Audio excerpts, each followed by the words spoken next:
Hi, everyone, and welcome to episode 98 of the Tick Bootcamp podcast.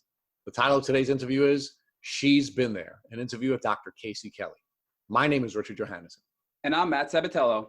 Today's podcast guest is Dr. Kelley.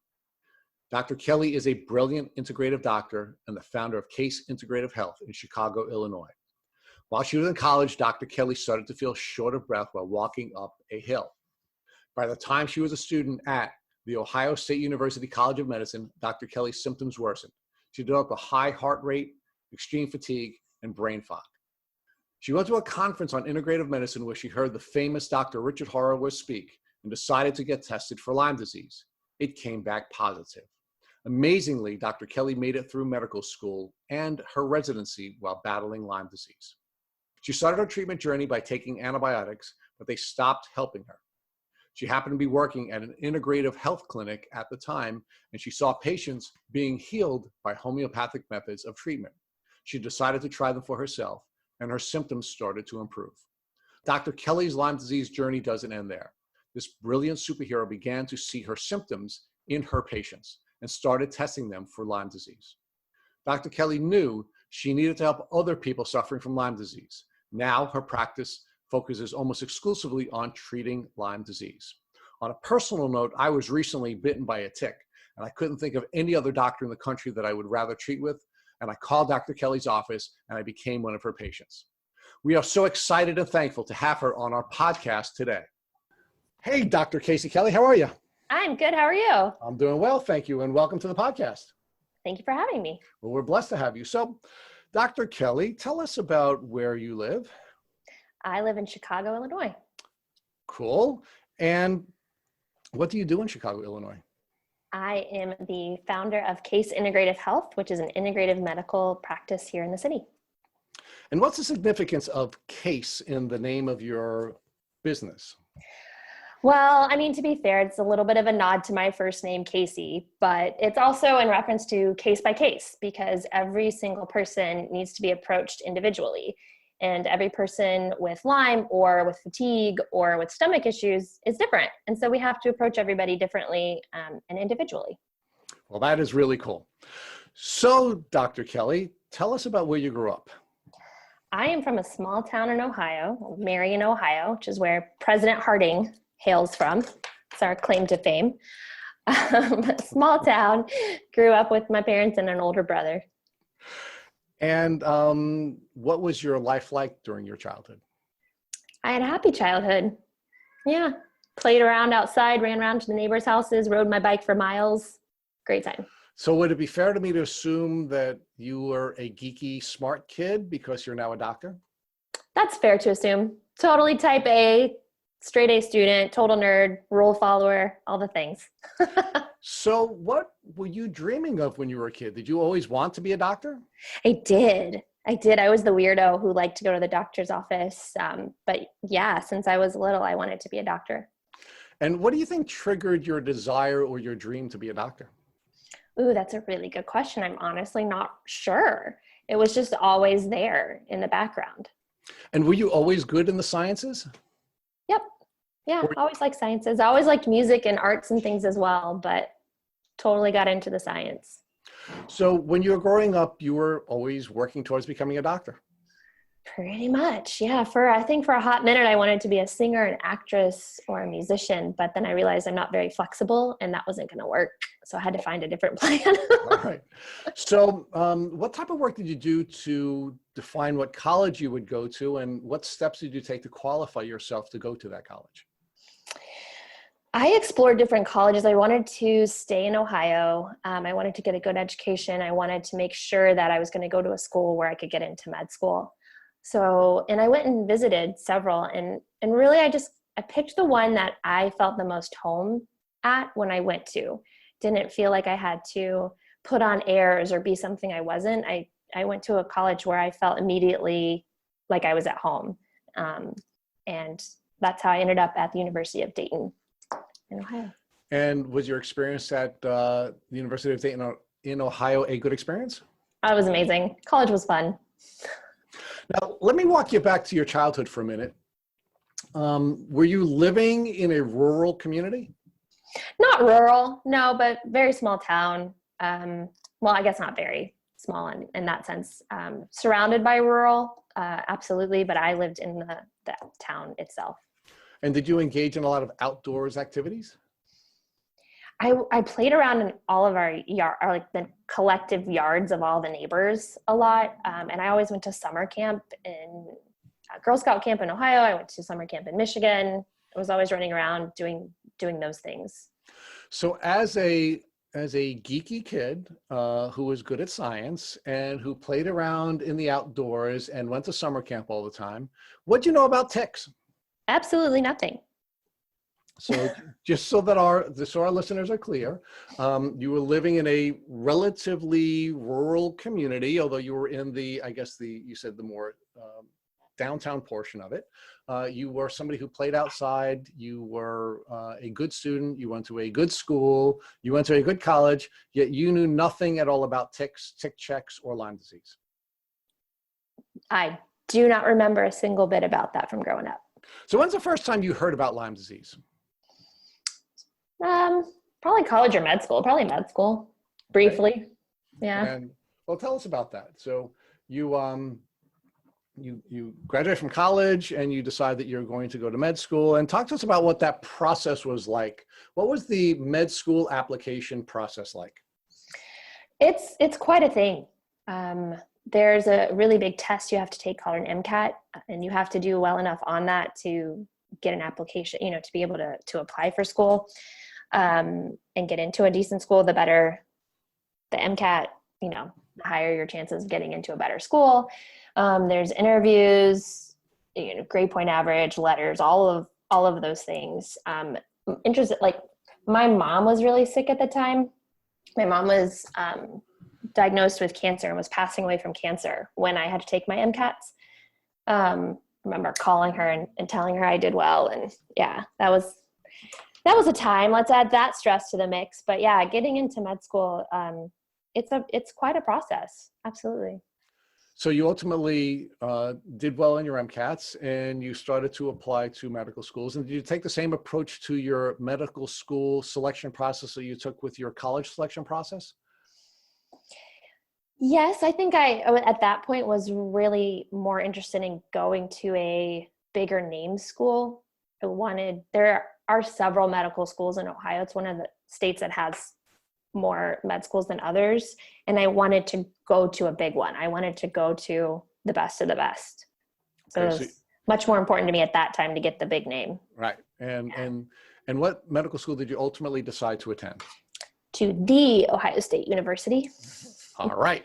So you went from small town to small college to now the big Ohio State University. Mm-hmm. And how was your experience at Ohio State? Medical school was awful. And why was medical school awful? Well, I think I didn't know at the time, but I was starting to get sick. And so that played a role. But the stress of medical school and the amount of information that is coming at you is, instead of a garden hose, it's a fire hose. And it certainly steps you up from here, memorize this, and kind of to looking under the surface and what does this mean, and very different amount of that than I was used to.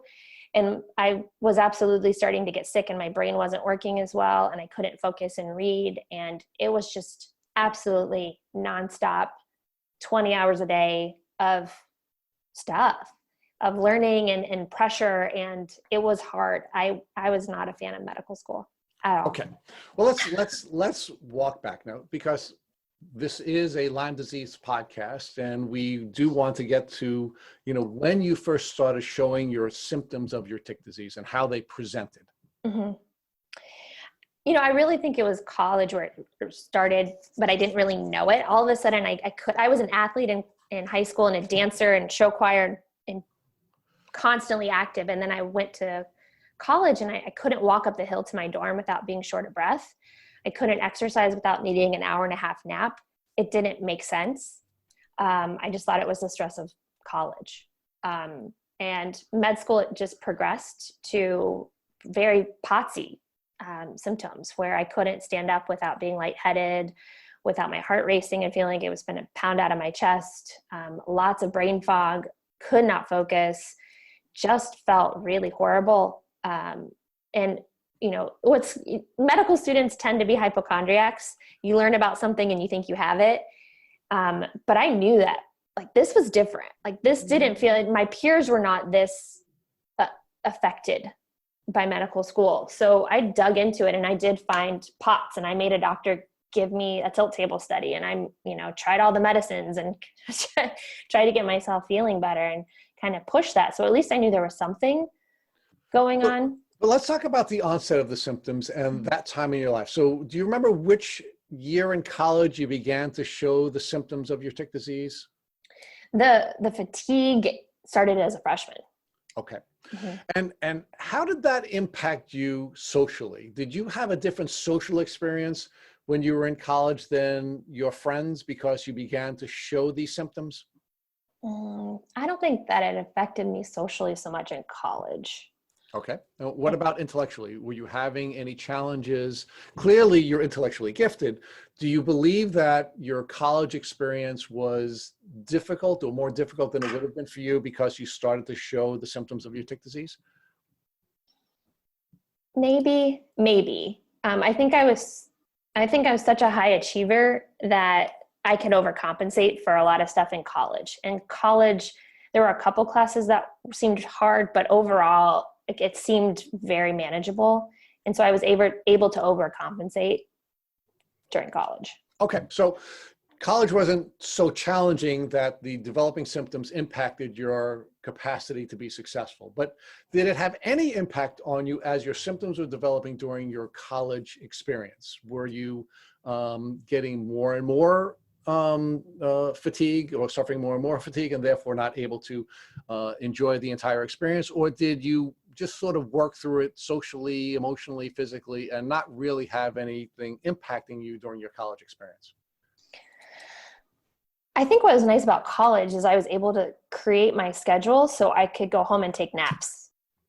And a lot of people took naps. So it was socially acceptable to do that. It didn't seem weird to do that. And I was able to, do those kind of little life hacks that I probably didn't even realize I was doing to do that. Now, also being a nerd, my social life was impacted because I had to study, but I don't think it was that demanding, that big of a change in college overall. And I had the excuse too of having to stay in and study as well. So I'm sure I used those things unbeknownst to me. It's probably a lot of subconscious support. Yeah. And it also sounds to me that despite having a whole range of colleges that you can choose from, you decided to wait until medical school to go to the place where you'd have your greatest challenge, which you then, now step up and you now go to medical school, right? Mm-hmm. And you're for the first time being challenged in a way, at least intellectually, that you had never been challenged before.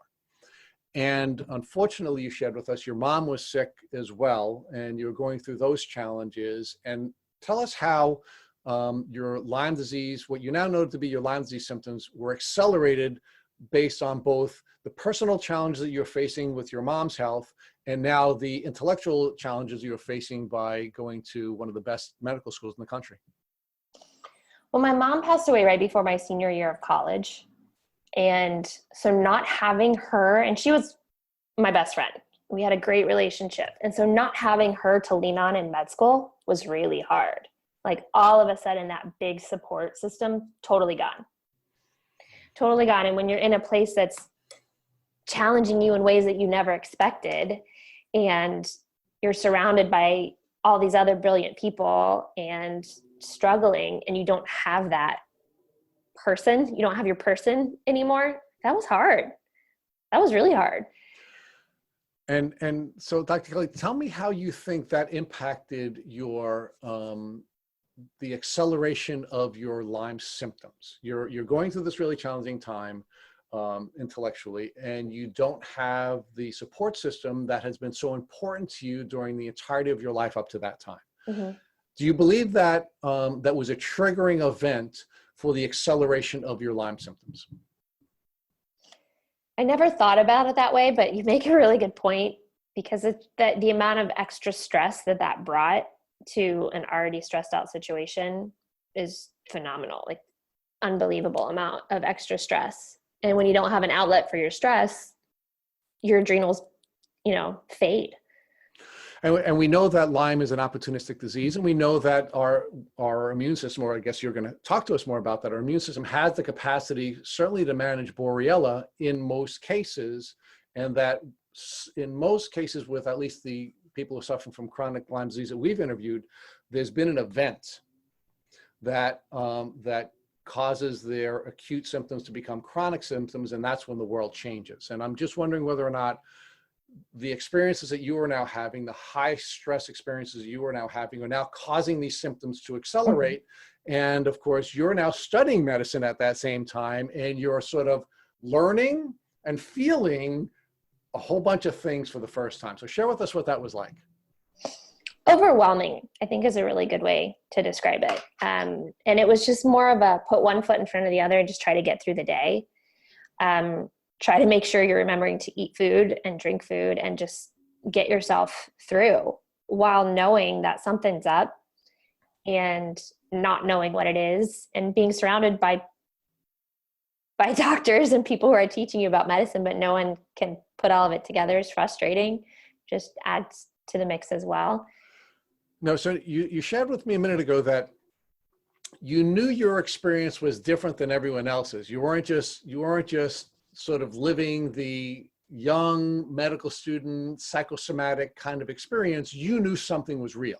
Mm-hmm. Now, when you knew something was real and you were now becoming a doctor and studying the process of doctoring, and you're around all these other doctors and you were sharing this experience with them, what kind of preliminary diagnoses were you coming up with? Well, my first diagnosis that I came up with was POTS, postural orthostatic tachycardia. That fit the bill for sure. Why? Standing was difficult, and you stand a lot as a med student. You stand on rounds, and then people start badgering with you with questions while your brain's not working. My heart rate was through the roof. My baseline heart rate was 100 at rest, if not higher. And then when I stood up, it would go up to 170, 200, and wouldn't calm down. Extreme fatigue. And I knew I should be tired, but it was a different kind of tired. And different than everyone else. Correct. Yeah. You didn't, and the brain fog, like my brain was not putting A plus B equals C. Like it was just not getting there. It wasn't connecting the dots like it had my whole life. I was used to my brain working and coming through for me, but it was not coming through for me. I knew there was something going on. And when I started to dig into it, POTS just always kept coming up. So that's where I kind of dug in at that point. Can we pause on the brain fog issue? So you said that you were being challenged. I guess you and your colleagues were being constantly challenged by either the professors or the doctors that you were working with. And I guess you saw your colleagues answering questions in a way that you were struggling. Is that what was happening? Yeah. And when someone would be in your face asking you a question, like demanding answers, and I couldn't come up with the right words. I couldn't find it. Like I knew it was there and I knew it, but I couldn't, it wouldn't come out. So just let's pause on that point, because I think that's really important. Is the brain fog that you were experiencing at that time preventing you from thinking, or is it preventing you from getting the thoughts from your brain to your mouth to answer the question? I think it was probably both. Yeah. I mean, in the particular example I gave, it was for sure word finding, like tip of your tongue, it can't get out.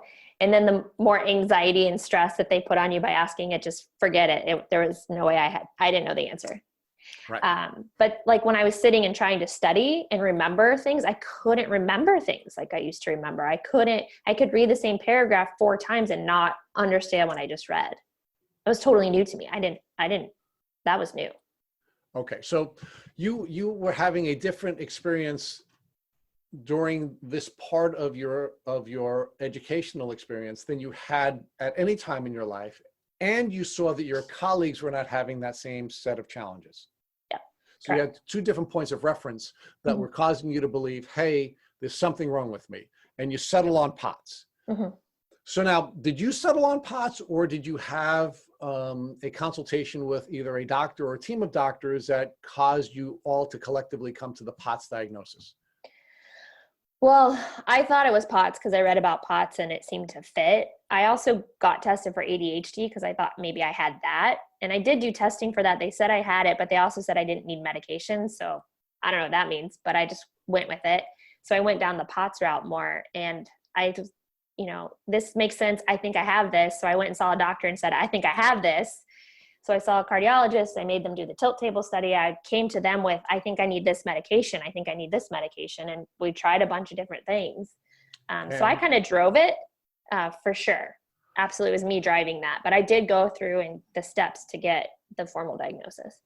Okay, so one of the things that I think is often a challenge with any experience in life is we have to find good coaches, but we also have to be willing to be coached, right? So were you a good patient at that time, or were you driving this to some conclusion that you thought you needed it to come to so that you can move forward with your educational experience? Oh, great question. I am a horrible patient. Yeah, I'm a horrible patient. This probably started back then too. I for sure was like, here's my diagnosis. Here are the meds I want. Like I was trying to doctor myself. Okay. So do you think that had an impact on you getting to the diagnosis of Lyme disease earlier? Maybe, but I don't think that there was enough knowledge in the doctors that I was working with to, like, they weren't curious either. Everybody else just was like, nah, this is just, you're stressed out. You're a stressed out med student. You're fine. So there wasn't any curiosity in the people that I was seeing to go, why do you have POTS? What's underlying this? Sure, it could be stress, but what else could it be? There was no curiosity. And I also at that point didn't really know what integrative medicine was. So I wasn't seeking out that mentality and that kind of mindset. I was just going through the conventional regular medicine route. Okay, because that's what you were studying, right? Correct. Okay, so let's talk about how your symptoms developed and how your diagnosis developed over time. So you now settle on this POTS diagnosis, and what are you doing to deal with your POTS? Is it having any positive impact on your healing journey? And what else is developing because of your failure to receive a proper diagnosis? I tried various treatments with various success. I'm a beta blocker and alpha blocker at one point, compression stockings, salt water, doing all of the POTS things, but symptoms continued to progress. I developed a lot of GI issues as well. And fatigue everything just continued to progress. Nothing got better in through residency. And then now you're in residency where you're working 36 hour shifts. Like, there's no chance to heal in that spot. So you're just trying to take different meds to patch you up and get you through. So what impact are all these developing symptoms having on your social life? I mean, do med students have a social life to begin with? And if they do, was yours different than your colleagues' social lives? There was a lot of socializing happening in med school that I was flabbergasted that people could socialize that much, because it didn't make sense to me because I was too tired and I needed to study. So I had no social life. I lost all of my college friends. I lost all of my college friends because I had no ability to keep up with that and keep those relationships going. I made some good friends in med school, but there was no socializing in med school. For you? For me. Yeah. Now, with the friendships that you lost from when you were in college, were any of those people questioning whether or not you were really sick? No, because I don't think in med school even, it wasn't fully, I hadn't really gotten to my full diagnosis. So everyone just, assumed I was busy in school, and we all just blamed it on that. Okay. And so let's talk about what other impacts this had on you. Now, you were a high achiever, right? You were the geek in high school. You went to a really good college. You went to one of the best medical schools in the country. And now you're floundering, right? Mm-hmm. How did that impact you emotionally? Oh, you start to question yourself, and there was a lot of self-hate, and it felt like a failure, and just wasn't in a good place. I did not come out of med school or residency, for that matter, in a good psychological space.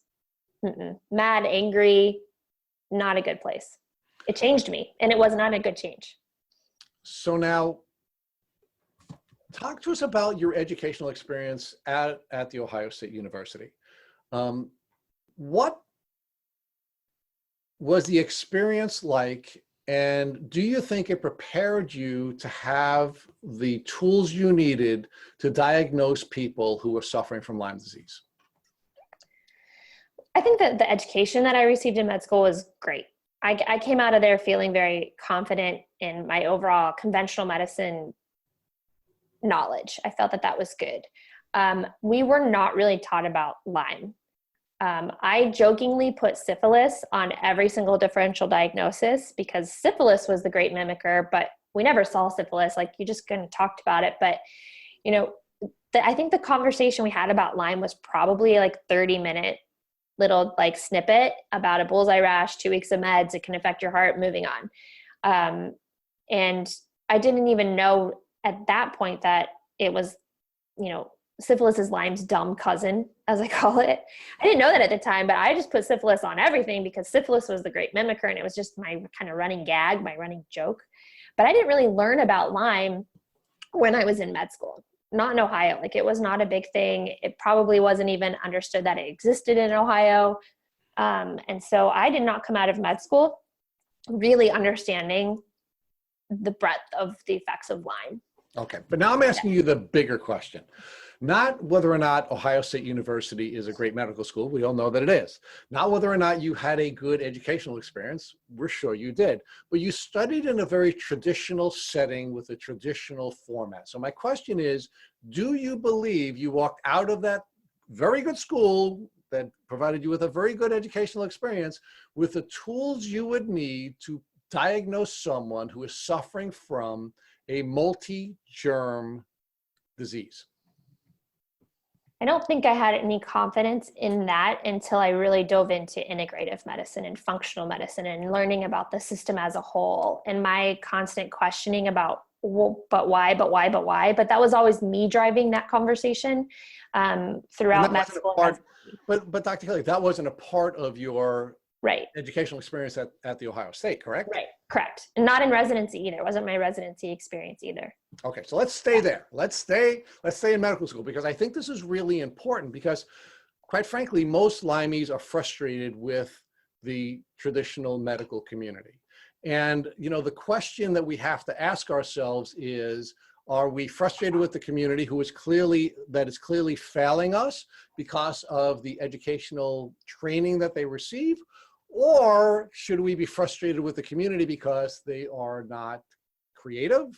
They're not asking creative questions. They're boxed in by by the insurance companies. They're boxed in by medical boards. I mean, we really have to explore all of these different pieces, because the community, the Lyme community, is being failed by the medical community. And we really have to understand where that failure is coming from so that we can overcome those challenges. So let's stay with your educational experience. You got about 30 minutes of training on Lyme. You were suffering from Lyme disease symptoms, and you can't diagnose yourself at that time, even though you had a different experience than your medical school colleagues, and you had a different experience than you ever had during your geeky life. You're a high achiever, you're an intellectually gifted young woman, but you can't diagnose yourself.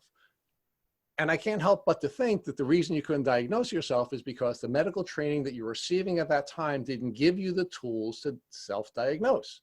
Tell me why I'm wrong. I'm not sure that I can. Yeah, I think conventional medicine has its own place, and it has a really good spot in the world. Like, we need that branch of medicine, but these kind of chronic infections are not your typical presentations of things. Are not cut and dry. They're not black and white. And doctors are very much kind of in their little boxes. A lot of the times they're constricted by that. And they don't break out from that and branch out from that. And some of it is the training, and some of it's the mentality. And yeah, I can't disagree with you. You know, we interviewed Dr. Bill Rawls on a couple of occasions on this podcast, and we actually love Dr. Rawls to death, and we call him the doctor's doctor. He's a fourth generation doctor. Literally, his father, grandfather, and great grandfather were doctors. Dr. Rawls gets bitten by a tick. Dr. Rawls has Lyme disease, and Dr. Rawls couldn't get diagnosed with Lyme disease until very late in his experience. So this is not doctors failing patients. Doctors are failing doctors as well, right? So, you know, there is an element of the traditional medical educational experience that doesn't give you the tools to diagnose us, no less yourself. So let's move forward. So you now go through your residency, you're getting sicker and sicker and sicker. And are you changing your diagnosis? Are you going from POTS to other things as time is going on?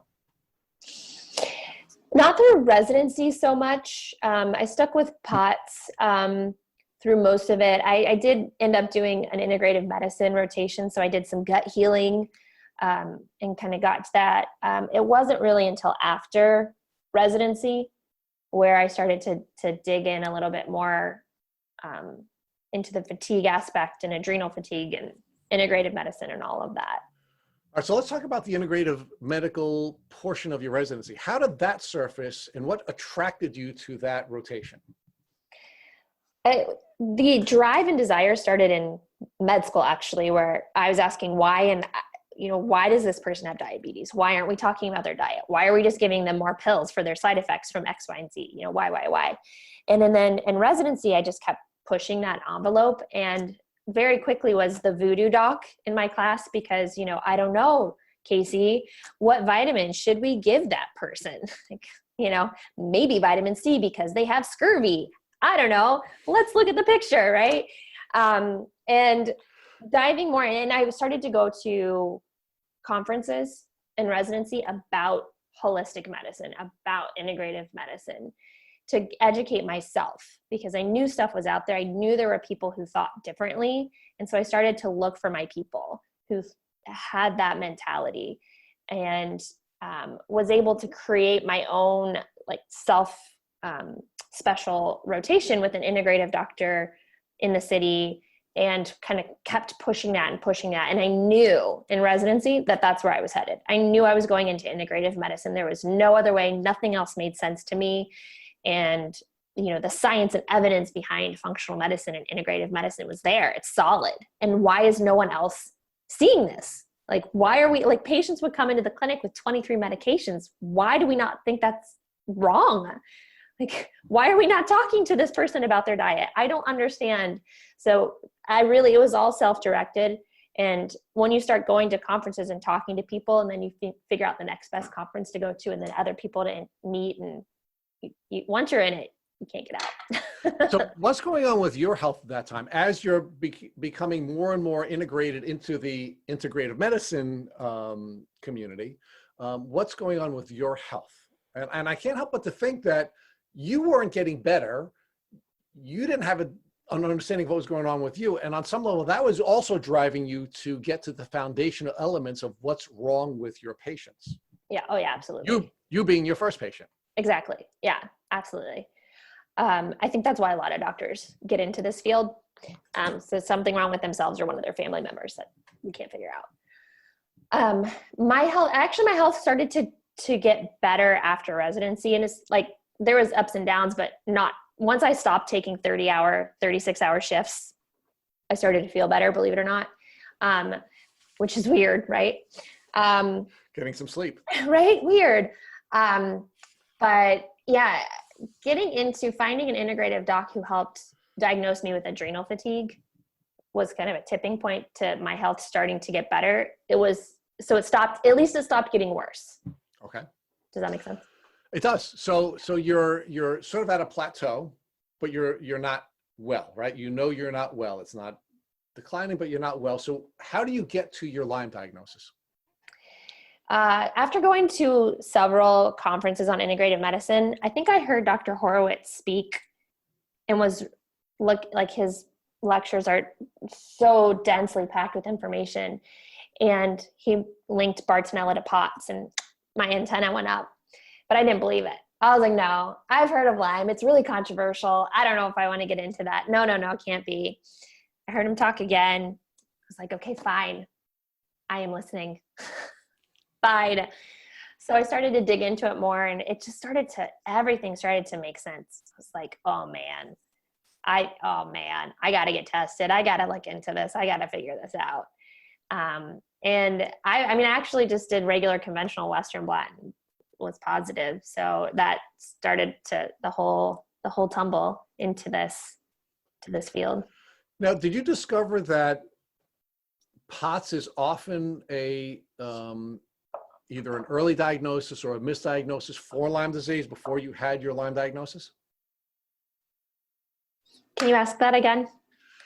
Had you ever heard when you had your POTS diagnosis that in many cases people are misdiagnosed with POTS when they are actually suffering from Lyme disease? No.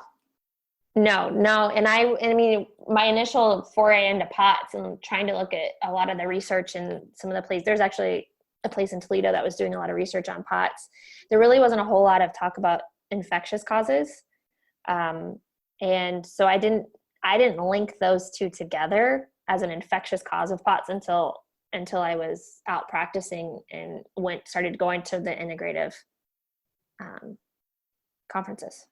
So how old were you when you were ultimately diagnosed with your Lyme disease? Let's say 28. Okay.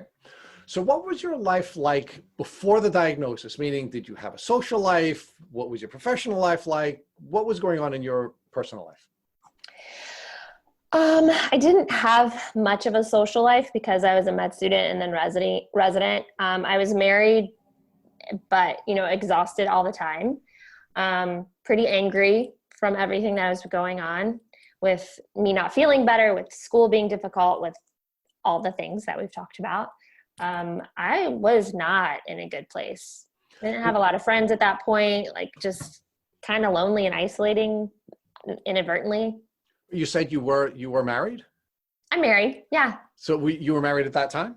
Yeah. I got married between medical school and residency. So what impact did your anger and all of the symptoms that you had from your undiagnosed Lyme disease have on your husband? Hard. Being a caretaker is really, really, really hard. And I'm not sure he knew fully what he was signing up for because, we got married and things just continued to tank. And, residency was really hard with the hours and the stress of that. And, I didn't feel like I could be the wife I wanted to be. And so, there was, our relationship absolutely was strained from all of it. It's hard to watch somebody go through something that you don't know what's wrong with them. You don't know how to help them. And they're just kind of grumpy and don't feel good all the time, but they don't look sick. And so you don't understand why they can't just go play golf with you or whatever. Why do they have to take a 3-hour nap every day? That's hard on a loved one and a caregiver. And did your husband ever voice concerns to you about whether or not you really were sick, or were there other things going on with you? No, I don't think he ever, because he saw, even though, like I said, a lot of Lymies and myself included didn't quote unquote look sick, but he saw that I couldn't do what I used to do. So he knew that there was something going on and that I was kind of helpless to help at that point. I'm sure there were times, and I'm making an inference for him, which is probably not fair because he's not here to speak for himself, but I'm sure there were times where he was just like, come on, you're fine. Get up. Let's go do something, just because that's pretty typical responses, I think, to that when you're with somebody. So now let's fast forward to your Lyme diagnosis. You indicated that you had taken a traditional, did you take the traditional 2-tier, both the ELISA and the Western blot, or did you just start with one? Just the Western blot. Okay, and the Western blot showed that you were positive for what? For Borrelia, for Lyme. Yeah. In a Lyme literate sense, though. I didn't have all 5. I only had 4. Okay. And so you had 4 bands. And then what other testing did you do after you had tested positive for Lyme on the Western blot? I didn't at that point. I just jumped in and got treated. Okay. So let's talk about that. So you now have a diagnosis. And how do you feel about having diagnosis? Is it exciting? Is it scary? Is it both? How did you feel at that moment when you finally have a diagnosis? I think it was both, but I was mostly excited. It's like, okay, I know how to, let's do this. We can tackle this. Yeah. And how about from a social standpoint? Did that give you tools to explain to the people who you thought you might have been disappointing that you now have a way of describing, for example, to your husband, what's wrong with you? I think it does, but it doesn't, because people don't understand. So, you get that typical response of, oh, cool, so you can take 2 weeks of antibiotics and you're done? Or what's Lyme disease? That doesn't make sense. And then and then people are like, oh, I read about it and that's not a thing. Chronic Lyme doesn't exist. You get all the different responses, but generally I'm very lucky to have supportive people who took me for my word and helped me walk through the process. Okay, so now you said you were jumping in. What does that mean? What does jumping into treating your Lyme disease mean at that stage in your life and your career? That was still fairly early on in my education on Lyme, obviously. So I went medications, like let's do antibiotics. Let's kind of attack this from more of the conventional antibiotic route. What antibiotics did you take and how did you respond to the antibiotics? I started with doxycycline and tinidazole, and I herxed a lot, and I got a sunburn from doxycycline in the springtime in Copenhagen, Denmark. I didn't think I was that close to the sun, but so I had that, that was a fun side effect. But wait a minute, Dr. Kelley, you are a medical doctor. Right? Yeah. You studied medications and medication reactions. Why were you in the sun? Right. And I wore sunscreen, but I was out and about and I forgot to reapply, and I will never do that again. So how did your first round of antibiotics go, other than the herxing? And I do want to get to herxing almost immediately. Okay. It was interesting because I'm always cold. I am always cold. If my husband's out in t-shirt and shorts, I'm in a sweatshirt, right? I'm always cold. I started on the doxycycline and my body temperature changed. So there was one day for sure when I put, I just had a light t-shirt on, and my husband's like, oh, if she's in a t-shirt, it must be really hot outside. So he goes outside thinking it's hot, and it was not hot. And that was his light bulb moment going, oh, this is doing something. It's like, yeah, it is. I also then eventually my mouth broke out in all of these horrible ulcers and I couldn't smile or talk. So that's when I decided I was done with the antibiotics. It's like they've run their course. I need to come up with a different route. And I had stopped progressing too at that point. I had gone through the herxing. I'd had that die off and I had some success and I was seeing improvements, but then I also plateaued and then my mouth exploded and I was done with the meds at that point. Okay. So now you had gone to a conference before this where Dr. Horowitz had given you some information that led you to believe that perhaps you had Bartonella. You also now took a traditional Western blot, which is indicating that you are suffering from Borrelia burgdorferi. Did you think that you should be looking for any other bacteria, virus, or parasites before you began to use a treatment protocol? Yeah, I will tell you, I'm my own guinea pig. So a lot of this was just me learning on myself about all that, very, very early on in my education. Thank you for doing that. That's yeah. Cool. Well, it is the best way for me to learn, is to try it on myself. I'm also, as I have already stated, a horrible patient, and I was directing treatment, and I didn't really know what I was doing. And full disclosure, I just leapt in because I wanted to feel better, and didn't know anybody else at that point who I could see to help me through it. So I forget what the original question was. I've gone on. Well, but it sounds, I'm just wondering why you started with the antibiotics that you started with, because you knew you had what has been traditionally defined as the Lyme bacteria, and you knew you likely had Bartonella because the information that Horowitz had given you led you to believe that you were showing symptoms that suggested you had Bartonella, right? So I just want to know what your thought process was on why you started with the antibiotics that you did. Yeah, I just tried to kind of start with the basics. And I thought about things like rifampin and other methods, but I was a little afraid of the herxing and the side effects from that because I was still trying to work and live life. And I eventually, after antibiotics, I went into herbs and I started working with an herbalist and I did more testing. I got more treatment and more comprehensive treatment through the herbs as my next phase, because I also realized, okay, I'm plateauing. There's probably other things going on. The antibiotics seem to be done doing what they were going to do, at least the ones that I'm on. I don't like the side effects of these. I need to go a different route. I need someone to help me. I need to stop being my own doctor. Okay. So I am really excited to talk to you about the herbs, but I don't want to get there yet because I want to stay with the herxing. Now, what is herxing, and were you taught about herxing when you were in medical school? I was taught about herxing in medical school. The full name is the Jerich's-Herxheimer reaction, which is named after a couple dermatologists who noticed that their syphilis patients were having these profound reactions to the treatments for syphilis. And so we call it herx for short. So I was taught about it in med school, but I didn't really know too much about like what it meant or what it is. But it's really your immune reaction, your system's reaction to the die-off of the bacteria.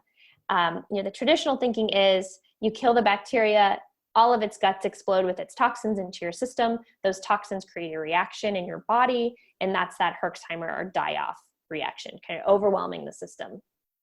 And physiologically what's happening is the cytokine storm. You're getting these inflammatory messengers, these cytokines, in a large amount in your system that can overwhelm the system. But those, when you get that induration of those cytokines, you get symptoms. They're inflammatory. They can make you feel really crummy. So that's what's happening when you're getting a Herxheimer reaction. Okay, so let's walk that back. What is a cytokine and what role does it play in your immune system? Cytokines are messengers, and there's a bunch of different cytokines in your system, and some of them are inflammatory and some of them will stop they're anti-inflammatory. And it's your system trying to talk to itself and say, hey, something's happening in my left arm, send everything over there to help fix it. And they, it's a cascade. So one sets off another one, sets off another one, and then you get a burst of reaction. So let's stay with that for a second. So a cytokine is a trigger of an immune reaction, correct?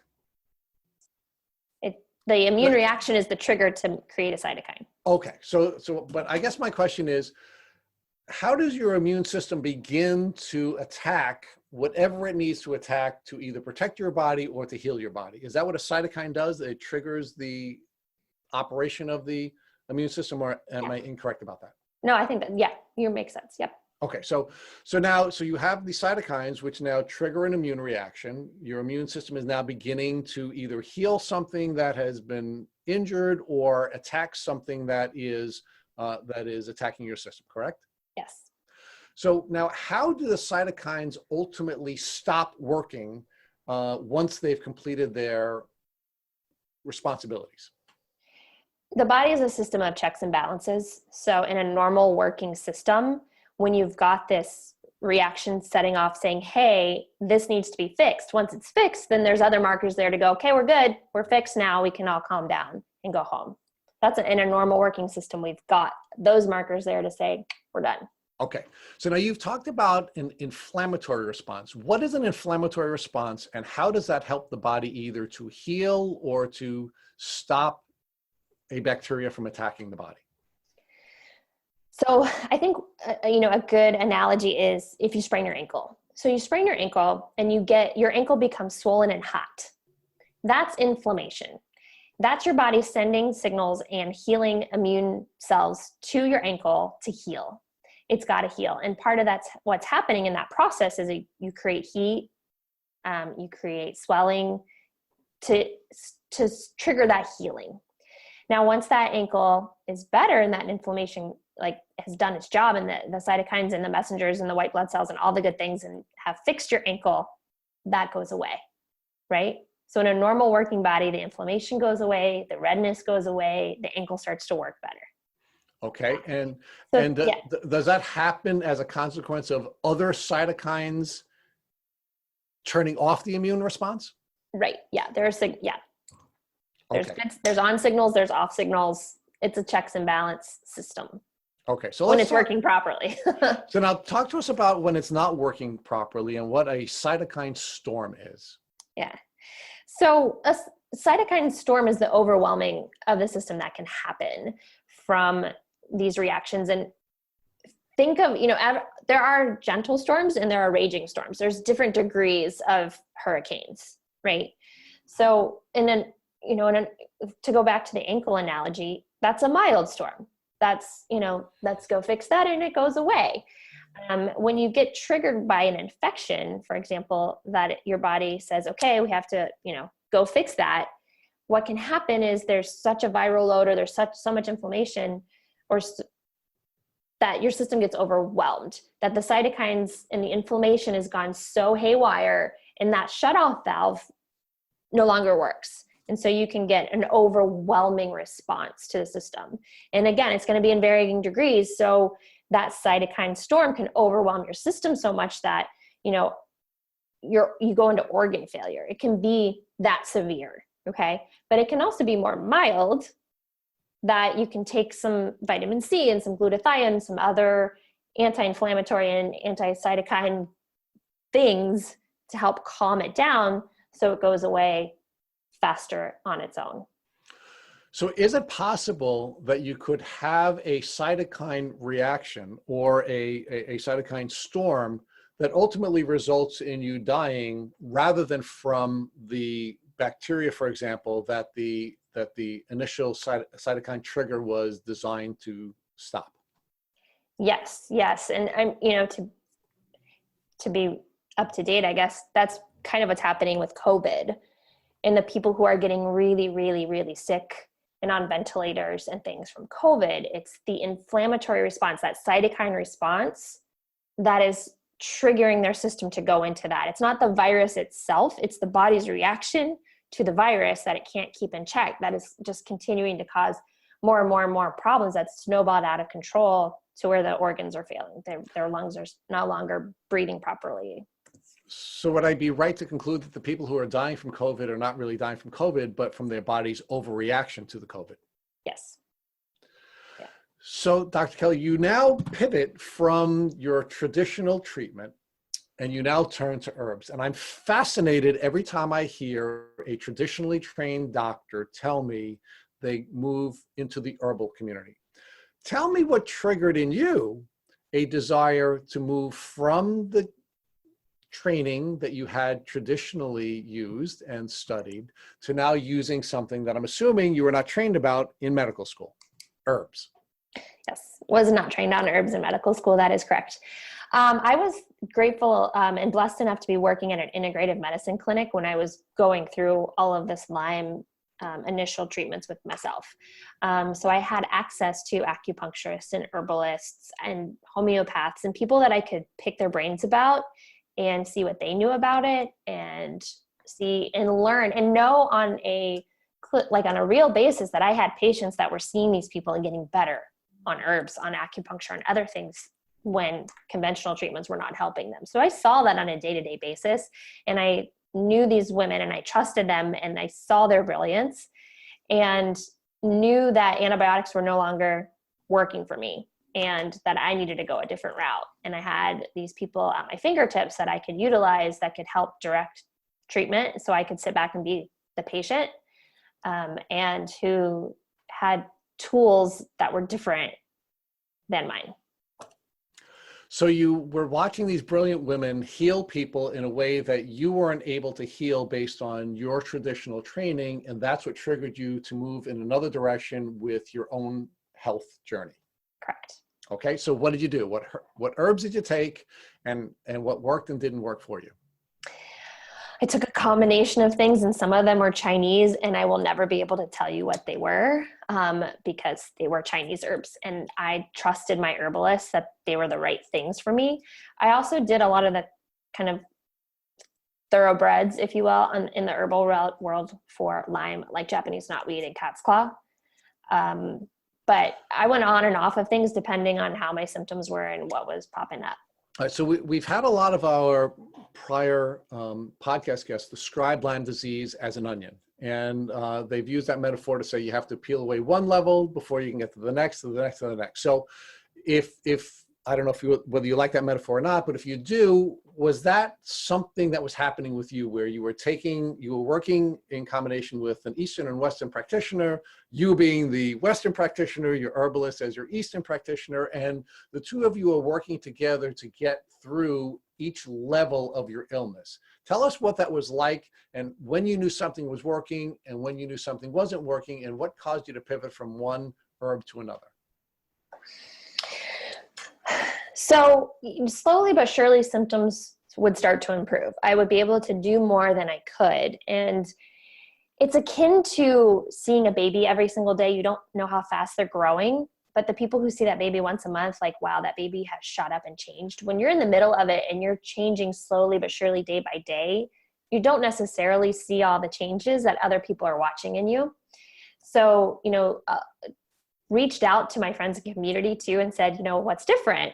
What do you see? Like, where are you going? So that was very helpful for me too, to kind of gain some other insights. But it was just, I ended up honestly being pretty much the same level of exhaustion at the end of every day, but I was able to do more in the day. Like, I was able to accomplish more. I was able to think more clearly. I was, slowly but surely things would get better. And if I would plateau somewhere, or a new symptom would arise, or, maybe the brain fog was more prevalent than the gut issues, then we would adjust the herbs accordingly. Every couple months, I would change things up with my practitioner helping me through that to adjust along the way. So how did you feel as a traditionally trained doctor that you were now working with an herbalist and getting results from an herbalist that you weren't able to get for yourself through your traditional training? This stuff is amazing. Like, herbs are so cool. They do so many things for us, and I don't think we tap into that in conventional medicine at all. We're so fixed on this one drug for one issue. When herbalists are going, no, it's the entire turmeric root and all of the different parts that are creating a symphony, and herbs work better together as a team. And they're not only killing the antibiotics, they're also helping to lower the cytokines, and they're also trying to repair your collagen and, all of the good things that they're doing too. It just, wow, like, herbs are really cool. Why aren't we using these more? We should be using these more. Okay, so you're now on this path where you're beginning to heal, you're thinking more clearly, you're just doing better overall. And now talk about what impact this is having on your professional journey. You're now learning more and more about integrative medicine. You're learning more about Eastern medicine. How is this changing you professionally? Well, I dove into Lyme with my patients too. And so you start seeing it, and then you start testing for it. And then, you start seeing all these people come back positive, and then you start treating them and they start getting better. And it's just, you pulled that string on the sweater, and it's just the whole thing unravels. And you see people that I started to see people who I had been working with for a while even, and we couldn't get them better. And then we started to move the needle, and they started to get better, and people were getting their lives back. And it was just so cool to see those changes that, I just dug in and started to really learn as much as I could, not just for myself, but for my patients, about what Lyme is and what the co-infections are and how do we help this and what are the medications and what are the herbs and how does acupuncture help and what is a Herxheimer, and just full frontal dove in to learn as much as possible. And then, you send that stuff out into the universe, and I started getting Lyme patient after Lyme patient, and pretty quickly my patient load was mostly Lyme patients.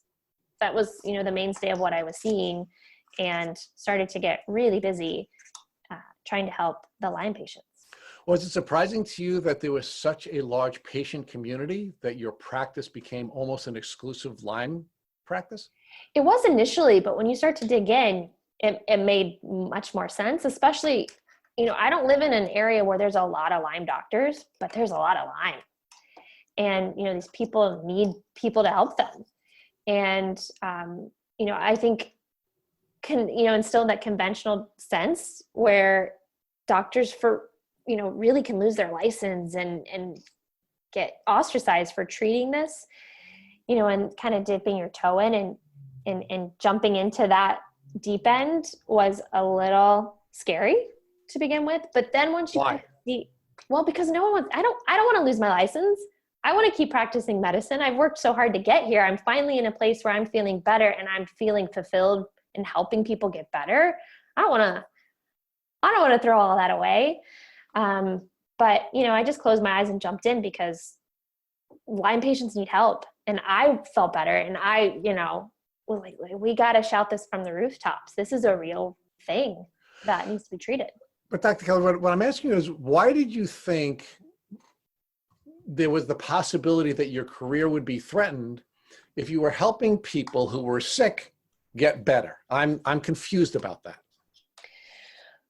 Because there's still a lot of legal issues. It's less so now. In the state of Illinois, actually, we're a lot more protected now. But, there are physicians who were losing their license and their livelihood because they were treating Lyme patients. They were giving patients medicine, antibiotics for longer than 2 weeks. And, health boards and medical boards were ostracizing them and stripping them of their license and calling them frauds. And it was a very real, scary place to be.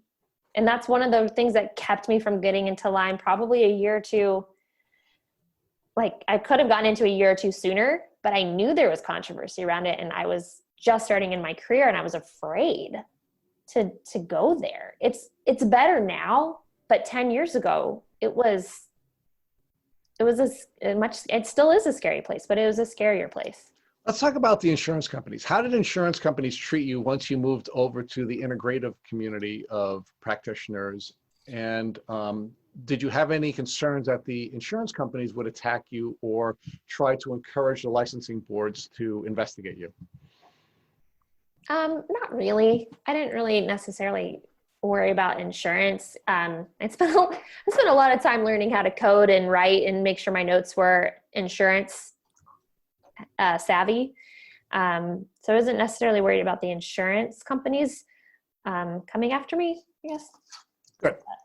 So talk to us about how your healing developed and where are you now? I'm in a great place. Yeah, I feel like I've got it under very, very good control. I did antibiotics. We talked about, I did herbs. I also went and did a pretty intensive IV therapy. Okay. All right, let's talk about that. So you went from antibiotics to herbs to now IV. What type of IV therapy did you utilize? I did ozone, UV, silver protocol, Myers cocktail, glutathione. I went and did a boot camp of IV treatments. And how did you locate that boot camp and who supervised your treatment? I met a doc at a Lyme conference who did all of those treatments and who was happy to help treat me and get me through. I had done enough research on my own to know what kind of treatments I wanted to do for myself. And so that's how I kind of found myself there. So talk to us about what level of healing you were able to achieve through your first traditional antibiotic treatment. What level of healing you were able to achieve through your herbs, and then ultimately what level of health were you able to achieve through the IV therapies? I think each treatment brought me to a higher level. And once that level was reached, I had to go trying to find something else. So each time I just got better and better and better.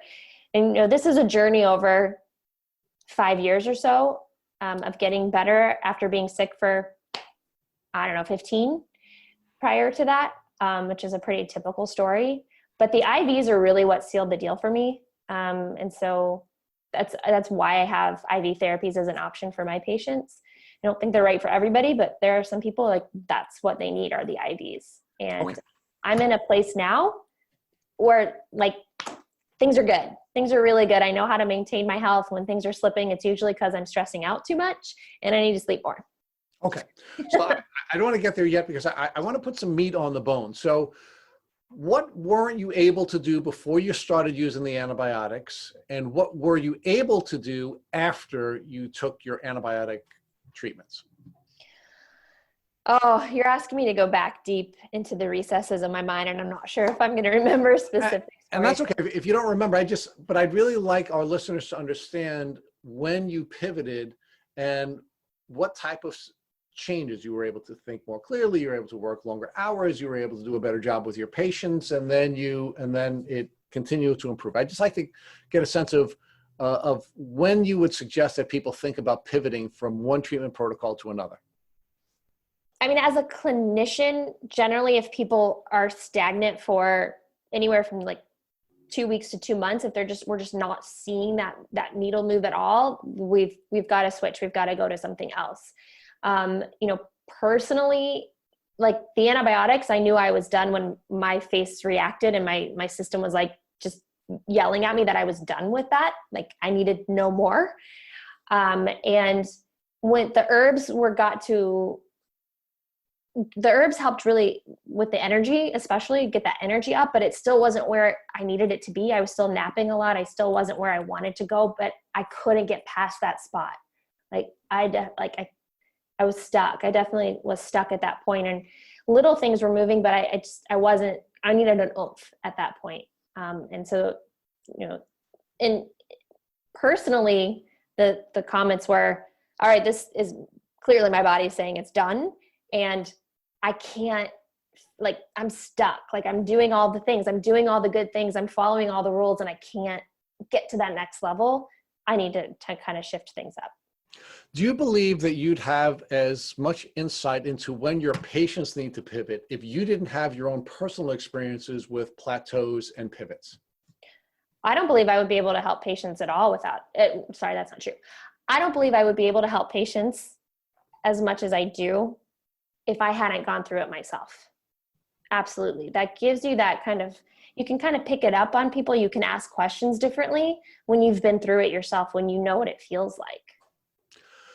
So now let's talk about some of the other changes you had in your career. I know that you're a member of the board of ILADS. So let's talk about how that arc of your career began to change, where you started to go from being a traditional doctor to be an integrative doctor to now specializing largely in the Lyme community, and what types of changes you made in the courses you were taking and the conferences you were going to and the boards that you were sitting on. Mm-hmm. ILADS was a great driving force for me. They have a wonderful wonderful physician education. And, you go to those conferences and you're just like, wow, there's so much information. And so you almost have to go a couple years in a row to really start to solidify everything that they have to teach you. And I took advantage of their preceptorship. So I went and did a week with Dr. Ann Corson outside of Philadelphia. So I was able to learn a lot more about herbs and other modalities to help treat people and help get people feeling better in a deep dive. And to have that connection with, another physician who's been doing this for a long time was invaluable. And you start to see then Lyme develop a lot more in other conferences too, that people are talking about it at other integrative conferences. Back in the day, ILADS was the place to go. There wasn't really other places to go to learn about it, but we're starting to see it in some other places now. But it's just so grateful and so interested in what ILADS do and how they help train physicians and try to get that word out to providers that chronic Lyme exists. Here's all the science and evidence behind it. Here's how you can help to treat it. So I started to get more and more involved. I started to help plan some of the conferences. And then I was asked to run for a seat on the board. So I took advantage of that. And I'm just starting my second year now on their board of directors. Congratulations and thank you. Thanks. Yeah. So what other types of organizations are you active in addition to ILADS? So I am a member of the Institute of Functional Medicine. I really like the functional medicine approach to medicine in general. It's very scientific and evidence-based, and it's very much why. Why is this happening? Why is this happening? Why is this happening? And getting to that root cause, which I think is invaluable for Lyme patients because they're so complex and each one has to be treated on a case-by-case basis, that having that functional medicine background is like necessary to really help these people heal, because you cannot treat Lyme with a cookie cutter approach. I wish it were that easy, but it's not. And so you have to be able to adapt to each patient as they come in and what they need. I'm also with the American Academy of Integrative Holistic Medicine. And I'm also a member of the American Academy of Ozone Therapy. And I just joined the Peptide Society as well. So I'm always trying to learn new ways to help people and try to get the best education about the different new modalities that I try to bring in. You're doing an unbelievable amount of work in the Lyme community, and after healing yourself and changing your career path and helping out Lyme patients, you're doing a lot of outreach in a lot of different areas to try to make changes to the medical community so that medicine can respond better to the challenges presented by Lyme patients. And I can't thank you enough for doing all that you're doing. So tell us how we as patients of Lyme can get a better experience from interfacing with the medical community, because everyone can't be your patient now. Unfortunately, there's only one of you, and we all can't come to you, and there's only one Dr. Horowitz, and we all can't go to Dr. Horowitz. So how can we as patients who can't work with only the two of you, or maybe third, we have to add in Dr. Rawls, how can we get a better experience when interfacing with traditional doctors? I think it's important that patients have an open mind and open heart as well. I think it's really easy for us to get mad at the doctors for not knowing enough and not helping them.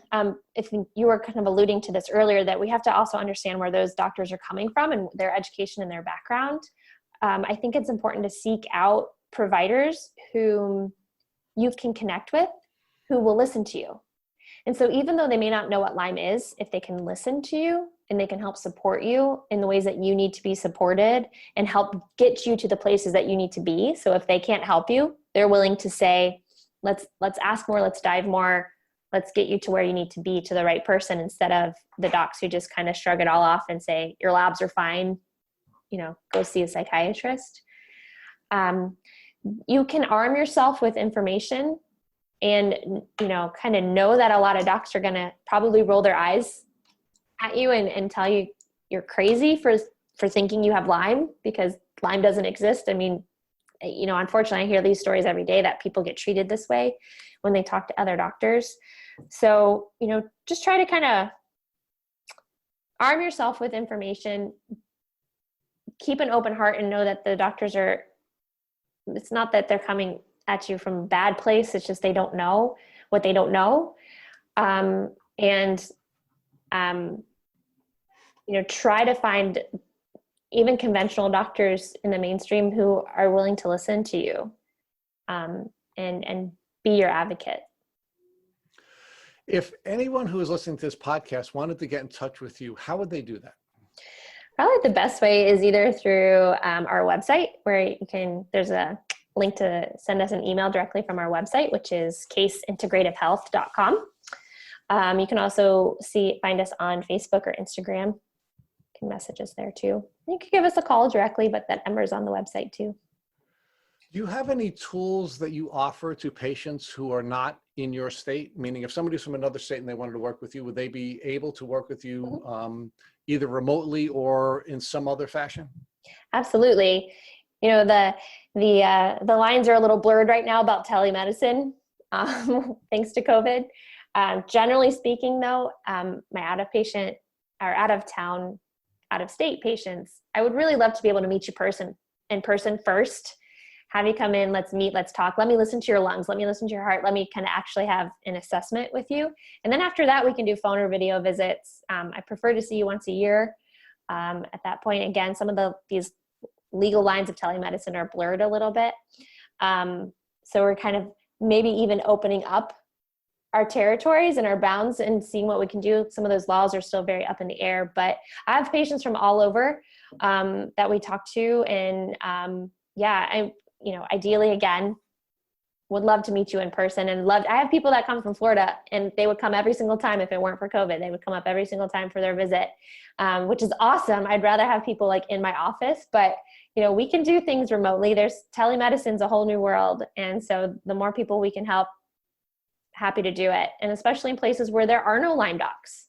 Like you have to travel to find a Lyme doc. So we're trying to make that a little bit easier.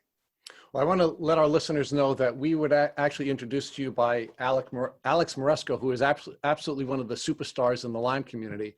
And anything Alex tells me to do, I do. So I want to tell the rest of the folks who are listening to this podcast that if Alex Moresco tells you should be working with Dr. Kelley, I strongly urge you to work with Dr. Kelley. So Dr. Kelley, thank you. It was an absolute pleasure to talk with you. I appreciate you sharing as much as you did. Alex, if you're listening, you're absolutely right. Dr. Kelley is a superstar. Thank you for having me. This has been a lot of fun. Thank you for listening to the Tick Bootcamp interview with Dr. Casey Kelley. To our listeners, we have a call to action. First, if you would like to learn more about Dr. Casey Kelley, please visit her Instagram page at Case Integrative Health. Second, if you enjoyed this episode of the Tick Bootcamp podcast, please share it with your friends by using the social media buttons you see at the bottom of this post. Third, we here at Tick Bootcamp have created a Tick Bite Blueprint that has been inspired by the information that has been shared with us by past podcast guests. We urge you to visit our website at www.tickbootcamp.com to view the blueprint. We would appreciate it if you would contact us with any suggestions you have for improvements.